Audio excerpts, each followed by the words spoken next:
It's actually based on Project Excalibur. Now, Project Excalibur was part of this program nicknamed Star Wars. Not the movie, that was just a nickname for it. And the idea of it, it was in the 1980s, the United States was planning on building space-based laser weapons in order to shoot down Soviet nuclear missiles in space before they could actually hit the United States. Now, one of these was Project Excalibur. How Project Excalibur worked, it was a nuclear bomb that would orbit around in space, around the Earth. And the idea of it was that if the Soviets fired nuclear missiles at the U.S., this nuclear bomb Excalibur would detonate in space, and it had these X-rays that would fire these lasers all over the place like a shotgun, basically.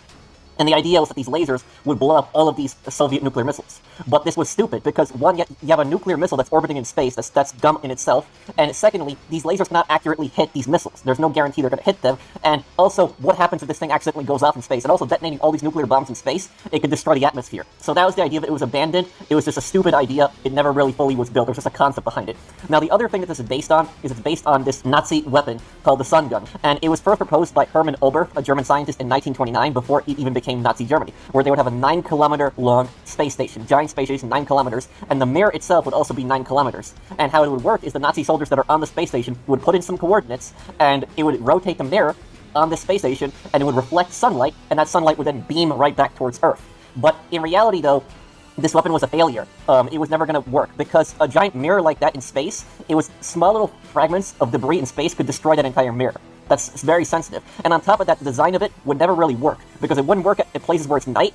And secondly, is that even reflecting the sun's rays, that would only work in a magnifying glass because it's so close. In reality, it would only increase the temperature by like 3 or 4 degrees Celsius in an area they would hit. So they planned on destroying, like burning down cities and targeting anywhere on Earth with the Sun Gun, but in reality, it really would not have done anything. They miscalculated on how powerful it would actually be. There was never any plans to actually build the weapon. The Nazis planned to build the weapon in the next 50 to 100 years after World War II, because they planned to be the 1,000-year Reich. So in the future, they planned to build this thing within the next 50 to 100 years. Now, the Superweapon Excalibur in the game, it's a combination of the real-life Excalibur, where it uses those lasers, but also the Sun Gun, where it has that satellite in space. So there's a giant Belkin satellite in space, but how the gun works in the game is it fires up a laser in the sky, goes up into space, there's a mirror, and then that mirror reflects the laser back down. That's how it works. And the thing about Excalibur, in the game, Excalibur was originally built as a defensive weapon. It was built as a weapon to destroy nuclear missiles. That was the whole purpose of the weapon.